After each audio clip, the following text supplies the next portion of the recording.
Good evening. Before we begin this discussion this evening, I'd like to start by acknowledging the Gadigal people of the Eora Nation, who are the traditional custodians of the land where the Art Gallery of New South Wales stands. I'd like to pay our respects to elders past, present and emerging.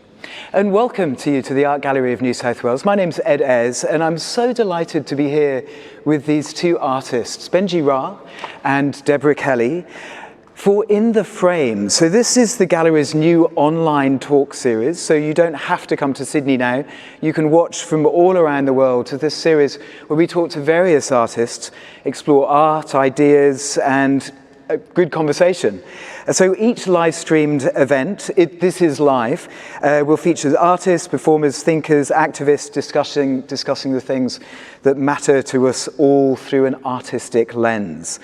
So in 2021, we're going to look at art's relationship to the environment, to sexuality, politics, beauty, spirituality, joy, and more. And to kick off this new series, tonight, a very special edition of In the Frame with the Mardi Gras, and this edition on queer art and community. So as you're probably aware, we've had unprecedented challenges for everybody, but perhaps no more so than in the artistic community, arts, musicians. So many of us have found strength in communities to make sure that we emerge stronger together. So in this edition, I'm joined by Deborah Kelly and Bhenji, and they're going to explore how collaborative art making can build and support communities to rise, to grow, and to flourish. The theme of this year's Mardi Gras is Rise, and so in the spirit of that, we're going to be exploring what helps these artists to emerge from life's challenges. Now, do remember that as you watch this on either Facebook or YouTube, there'll be the live chat underneath, where I'm sure you'll remain extremely polite and supportive.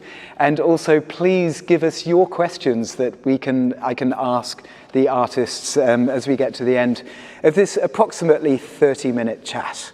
So here's an introduction to these two artists. First of all, Deborah Kelly. So Deborah's projects often start outside of art institutions, and some of them stay outside art institutions. Deborah's created posters for social movements, printable window signs to signal dissent, and a billboard that ended up in the Mardi Gras parade. She's engaged in collaborative collage projects with communities in Australia and in Indonesia, and she's also choreographed dance as a monument to the Tiananmen Square protests. Deborah's currently preoccupied with founding a queer insurrectionary science fiction climate change religion called Creation, and you can be sure that I'll be speaking to Deborah about that a little bit later on in the conversation. And I'm also joined this evening by Bhenji. Bhenji is an interdisciplinary artist, currently based on the stolen land of the Gadigal people of the Eora Nation in Sydney, Australia. And Bhenji's practice combines dance, choreography, video installation, and club events. Her work is often concerned with the dissection of cultural theory and an identity, and it centralizes her own personal histories as a tool to reframe performance. So we'll be finding out what all of that means. Bhenji is currently occupied with being the mother of a young Western Sydney-based Vogue house, which is named Slay, and this work consists of hosting events and balls for the intersection of community and performance. So let's get into it. I hope that you're very comfortable wherever you're watching. And I'd like to ask, first of all, you, Deborah. Deborah, I've found this fantastic quote from you. As you said a while ago, I'm a very lucky artist. I didn't go to art school, so I haven't learnt the limits of what art can do, or how, or with whom. What a great statement. Thank you. What made me say that? It just seems so unwise to kind of boast about not going to art school when really I was desperate to go to art school. And are you still happy that you didn't go to art school? Well, in the end I did. Just really recently I did a Master of Fine Arts as a very mature age student at what used to be called COFA. Okay. And it was so fun.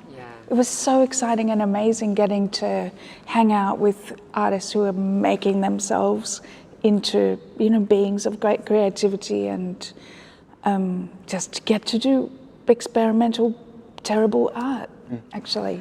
It was so fun. I loved it. Great. How about you, Bhenji? It's so funny because, I think it was this morning, I was organizing, or in my head I was organizing how I was going to present this work, and I was like, I have no idea what I'm doing. It would be so easy if I just went to art school, and it's kind of this question as well, should I just go there?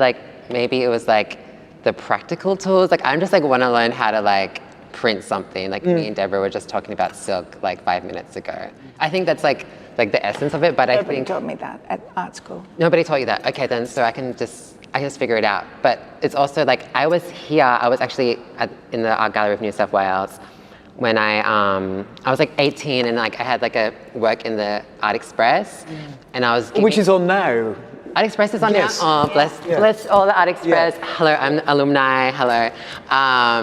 But they actually asked me to do a lecture when I was 17 about my work, and it was alongside David Griggs, because my work was talking about women incarcerated in the Philippines.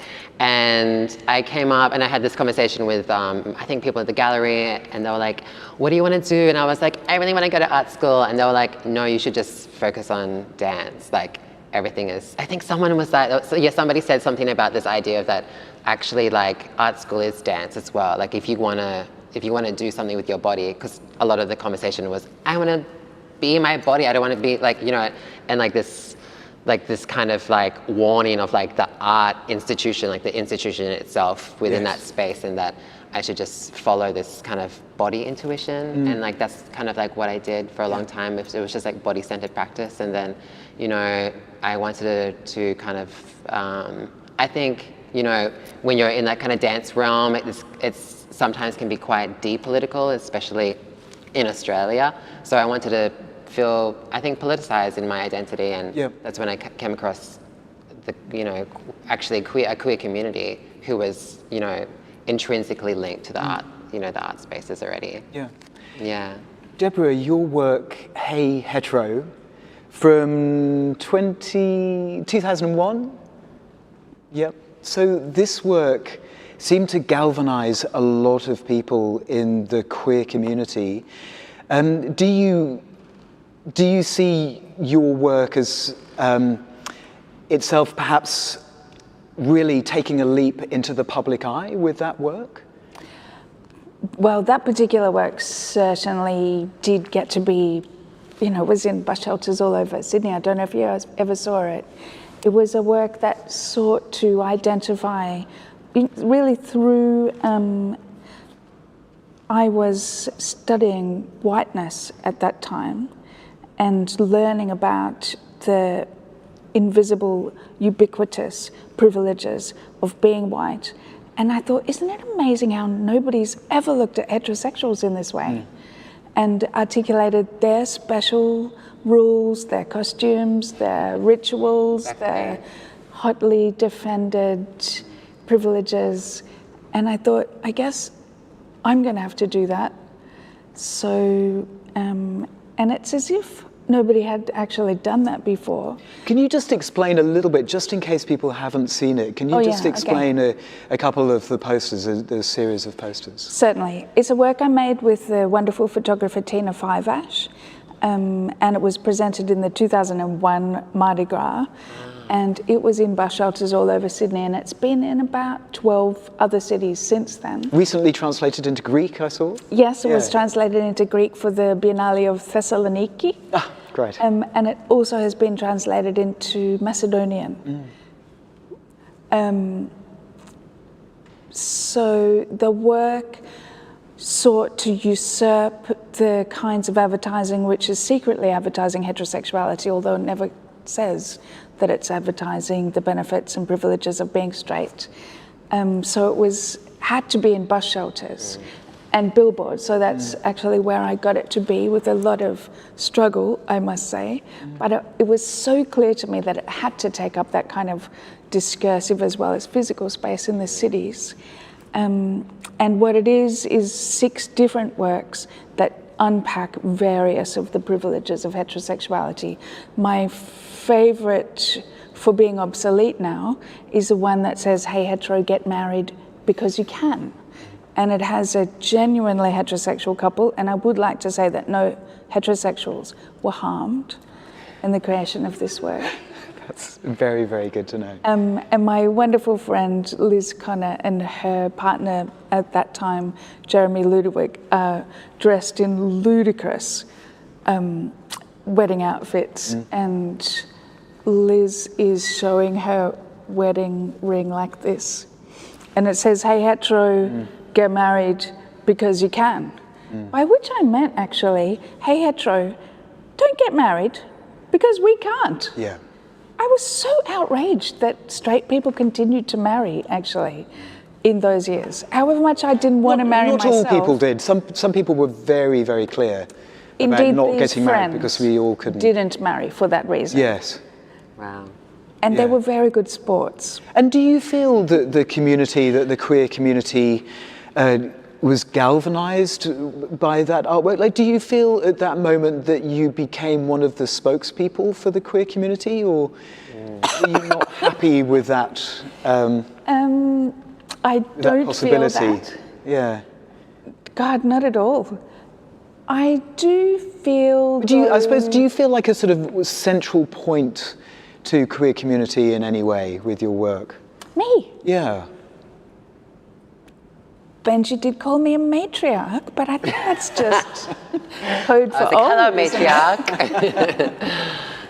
Yes, I'm interested in this as well, like how you see yourself as a historical figure, or and I know you don't initially think of that when you're making work, but legacy just creates itself. And I don't know. It's like I never got to be emerging.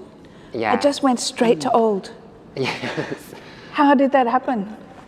Well, Bhenji, you have been emerging, and now you certainly haven't gone straight to old, and neither have you, by the way, Deborah. But Bhenji, you're a really focal point in a queer community with your work.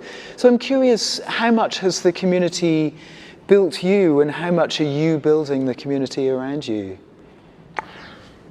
Yeah, I mean, I always come back to this kind of I feel like a lot of art philosophers and people in academic spaces, there's that conversation of I heard it from specifically Fred Moten, who's a Black cultural radical theorist in America, and he spoke about this idea that you're never ever singular, and the solo is actually a scam, the idea that you're in a solo because you always have voices, coming in, embedded in, harbored in, whether that's ancestral or queer, or you're always in conversation with the history that you've come from. So in a lot of ways, that always keeps me in that space of okay, I'm making this work, but I'm also in a space of not representation, because I feel like that's a different conversation around burden, but it's I'm being held, I'm being held, yes. I'm being molded, I'm being shaped. I'm not doing this out of this kind of single narrative or this one. It's actually a continuation, which actually helps me make work as well, because it doesn't feel suddenly the rest of the world can be oh, you're the first to maybe be in this space because of so and so, but that's also a scam to make us feel so isolated and actually to distance ourselves from maybe I'm the latest model of so much that has come in. But I'm very much always trying to be in a practice of remembering, Yes. and be in a practice of remembering who has come before. And now, speaking of that, I wanted to talk to you about your future folklore and that aspect of your art, and particularly the projection that you had on the that brutalist concrete architecture of the National Gallery of Australia in Canberra. So this projection and everything that went around it. Can you describe that? Like for people who aren't perhaps familiar with your work, can you just give a brief description of that? Of course. So I'm in a collective between myself and Justin Shoulder, who's another interdisciplinary artist working here, and we've been, we came together, we met at a club in Perth, and one of the first questions, we were like, I don't know, we were at this like share house, and then I saw these like Filipino spoons and forks on the side of the wall. I was like, I'm gonna take that home because they belong to me. And he's like, oh, you're Filipino. And then we had this conversation around our like matrilineal lines. And since then, moving to Sydney, we've created this collective out of, I guess, our desire and need to see more queer, Asian, diasporic, Asia Pacific voices perform and be held and keep on creating narrative. And a part of that collaboration that was very much focused on events and carving out spaces, there's also the art making space. And we also felt that art making space was necessary as a tool to, I guess, prophesy, or as a tool to create vision of things, or to also to recreate, you know, to look at, say, folklore that's being, I guess, handled by colonization and handled by the colonizer, specifically to do with our cultural background in the Philippines, and that kind of ends up being like a propaganda against queerness and stuff like that. So a lot of it was us taking those, that kind of folklore and remixing it and recreating it and reclaiming it as well. And I mean, I think everything to do with like futurism for me is to be able to be like, you know, there's more to come, and there's a reality that, you know, can hold your existence, even if this reality right now can't. Absolutely, the feeling that I got from your artwork is one of pride about who you are and who you want to be and where you've come from. And the same for you, Deborah, in your artwork, and particularly in the artwork No Human Being is Illegal from 2014. Now there's another little bit to the title of that work as well. What's the rest of it? In All Our Glory. Yes. Can you describe this work? I'm not sure whether we've actually got any images of it, but I don't think you do, but it's pretty easy to see online. Oh my God, it's very difficult trying to make these big, long, complex works full of stories and humanity into a one-liner for such a quick little thing as what we're doing here. I know, I was like, You're both doing brilliantly, thank you. I'll just tell you the fast version. So No Human Being is Illegal is 20 life-size photographic portraits that were worked on in a workshop situation by a group of around 100 people in the end. So each of the people in the portraits told us about themselves, or came and read to us, or Latai, who you know, came and talked to us about rising sea levels and the coming impact on the elders of her community in the Pacific. And we spent a lot of time with Latai, and we made an incredible portrait of her. Collectively, about 100 people thought together about how to represent and extend and amplify the incredible things she told us, because she's a very learned person as well as a great artist, and we really wanted to try and do, you know, honor to that. So, and the portrait is amazing, and it's actually hanging now in the Welcome collection in London, which is so exciting. So they've just acquired this work, and Deborah, I know that, you know, for many artists living today, or many artists throughout history, no matter the brilliance of your work, still there can be a struggle to actually sell your work and to be able to earn a living from it. And I don't know whether you want to, so I'll leave it to you, but whether you want to share what you told me just before we started about this work. This work? Yeah. I just was telling Eddie before that I was terrified when the tour was coming to an end, because where was I going to put such an enormous work? Because it's very, very big, isn't it? Enormous. As big as 20 doors, as I said. There's 20 portraits. And now there are 21, actually. I went to London and made one more portrait of an incredible person, Danny Smith, who I hope gets to see this, actually. He is a drag artist in London with Down syndrome. And a person of great artistry. Yeah, I mean, if you'd had that work destroyed, then what memory would we have of it, apart from photographs? But what about for you, Bhenji? Because a lot of your artwork involves these balls, which are events. So how do you keep them in memory? How do they sit within the artistic realm, these events? You know, like... Can you describe what happens at them? I know, sorry, I keep asking you to do these things, but I figured that it's best coming from you. First of all, I saw like this No Human. I saw, this was one of the first works that I saw when I moved to Sydney. Justin was like, I'm going to show you the work.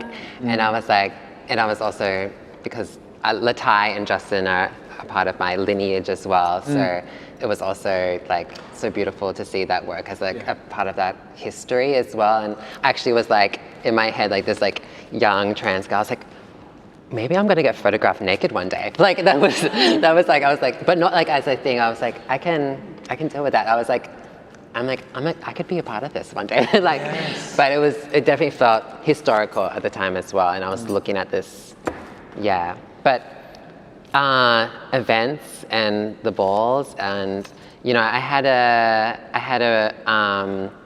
friend of mine who actually just like wrote a thesis about my work, and I had no idea she was writing it. And it was about the art practice of, like, it was about my art practice, but specifically what it means to hold these balls and what it means to bring people in spaces and create spaces and so historically spaces. These come from Harlem, is that correct? Are they based around the balls that used to happen in Harlem? It's so ballroom history. The drag queen balls, is that the correct terminology?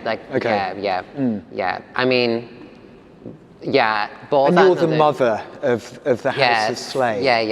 This needs to be like an hour conversation. Yeah, I know, but just to give people, give people like a little idea of what they can then go to look for in your work. I guess that's the purpose.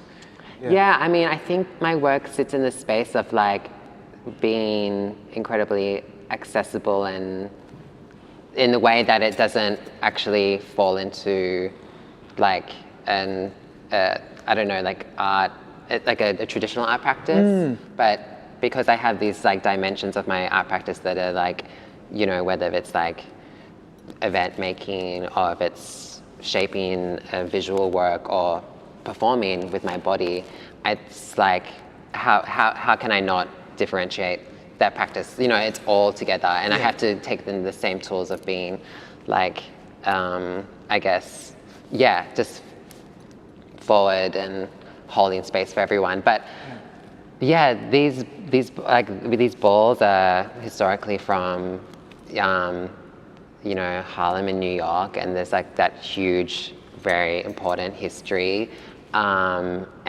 that how I kind of stumbled across that and brought that over to Australia. And it was, I guess, I wouldn't say like I brought it to Australia. It was just something that was in my body. I was studying in New York, and I fell into the scene when I was 18, and then I came back in Sydney, and a lot of I was a performance maker, but I was missing I was missing community. I was missing like a mirror of myself in community specifically. There was queer communities, but there wasn't really, there was no trans women of color in these spaces. And I had just come from New York, living there for 2 years, and having these women guide me and being around them and just being a part of that I started to kind of form, I guess, relationships with trans women of color, with Whakawhine communities, with Asia Pacific Baccalaureate communities here in Sydney that are already separated. And I guess the through line of all of us was our infinity with dance, especially voguing itself, and that's how we kind of the scene started to, like, really began. Yeah. Yeah. Wonderful. Thank you. Can I tell you something?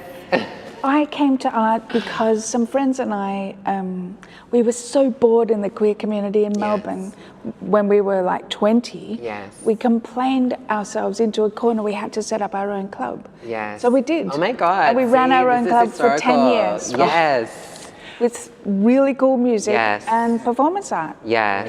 It was really good.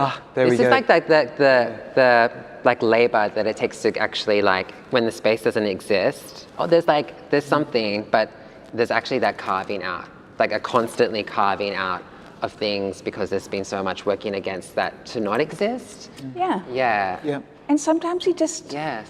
have to go, I hate this so much. I hate- couldn't do yes. any worse. Yeah. I'm just going to have to try Yeah, and yeah. see how Yes. do you set something like this up. We had no idea. And Deborah, now you're setting up your own religion. Correct. Creation. Okay, I think you've got about 3 minutes to tell us about it. 3 minutes isn't enough. No, of course. It's a big, complex project. It's going to debut at the MCA on the 26th of March. Although a little bit of it is actually going to have its world premiere tomorrow night at Queer New Work. Oh yes, we're doing this together. Yes! Oh my God, I don't know what I'm doing yet. But okay, yes. This is so good. Okay. Tomorrow And you're is both church. here doing this. Tomorrow is Tomorrow's church. yeah. Tomorrow is queer church. So the magnificent artist S.J. Norman has Yes. written a liturgy, Okay, this is which it. is the Okay. heart of the religion creation. Okay, can you give us a little taster of the liturgy, or is it under wraps till tomorrow? It's not under wraps, it's just that I can't memorize things. Okay. So it's a magnificent liturgy called the Liturgy of the Saprophyte. Yes. And then I commissioned 8 poets to write responses to the liturgy. Yes. And we're bit by bit turning the Yes. poems into songs, except for Brian Fawata, who turned his own poem into a chant Yes. of incredible power. Shout out to Brian Fawata, also a part of the history. Yes. So a lot of people that I know and love are involved in making this religion with me. My dad was very worried that I was trying to make myself the guru. And just before he died, very recently, I did get to explain to him that I wasn't the guru at all. I was more like the usher. I love the Asha, yeah. Right. So, or maybe the bellhop. Okay, yeah. Something like that with Very- a cute little costume. Yes. So Reminds me who- of Earthseed. Earthseed? Yes. Shout out to Octavia Butler. Yeah. So who is the peak of your religion? Who are we worshipping? Well, you'll see. Okay. All right. I can't wait. So tomorrow night, how can we view it if we're not going to be in Sydney tomorrow night? It's sold out. It's sold out, I was So gonna ask. but how can we find out then? I feel like we're now at a You clear. Yeah. can come to the MCA from the 26th of Yes. March. Okay. But it's also going to tour around Australia and then Yeah. possibly the world, obviously, because it is a global religion with strong links to the planet. So Yes. Well, look, Deborah, it's a planet I've just, religion. Yeah, I'm just coming here tonight. I had to walk past St Mary's, a pretty major Catholic cathedral. So, are you? How many years before you overtake Catholicism, do you reckon? I don't know, a couple. Yeah. Maybe a couple of years. All right. Final question to both of you. This is about our community rising. How do you both, this is a kind of big question, but look, you're good at the big questions. How do you both engender and build hope within our community?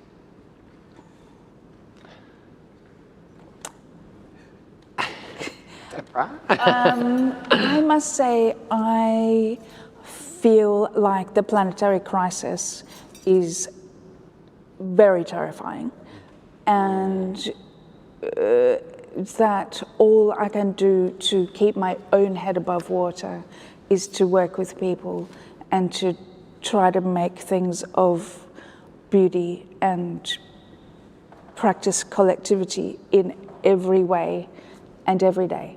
So that I don't think is a solution by any means. It's just a way to not expire from fear. and anguish, really, because look who's in charge. We've got a gas-led fucking recovery. You know, It's healing. seriously, what a disaster.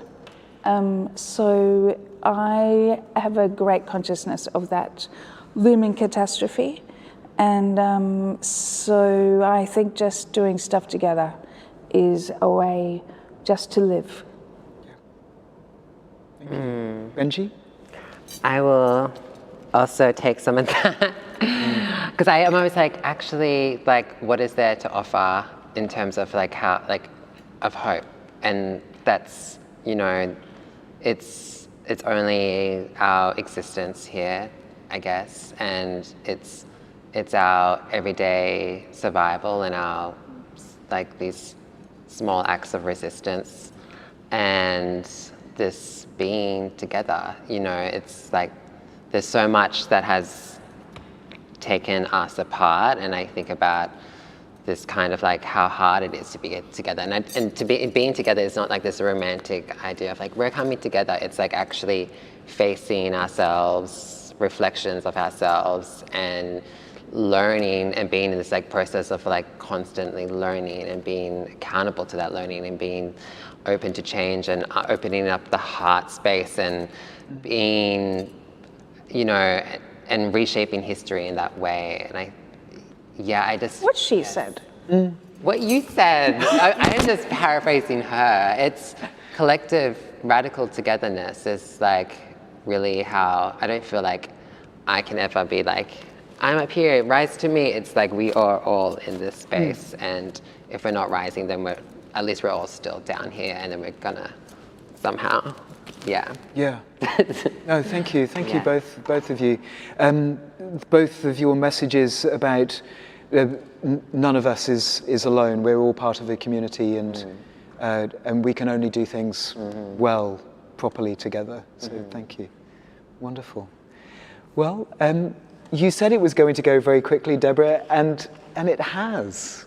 I think that's it. Thank you both so much. Bhenji Ra and Deborah Kelly, thank you very much. Thank you. And thank you for joining us this evening. It's such a short chat, but I hope that talking with Bhenji and Deborah has given you some inspiration to go and check out their works online, come and see them here in Sydney or wherever they're touring around Australia and globally as well in the years to come. Both incredible, powerful artists. And you can find a lot of their works online as well. So this program co-presented with the Sydney Gay and Lesbian Mardi Gras as part of the Sydney Mardi Gras Festival this year, 2021. And this gallery, the Art Gallery of New South Wales, is open from 10 o'clock in the morning till 5 daily and until 9 p.m. on Wednesday nights. So you can come to the website for more details. And thank you very much to Macquarie University and the Art Gallery Society of New South Wales for supporting this show In the Frame. My name's Ed Ayres. Thank you so much for joining us, and have a very good evening.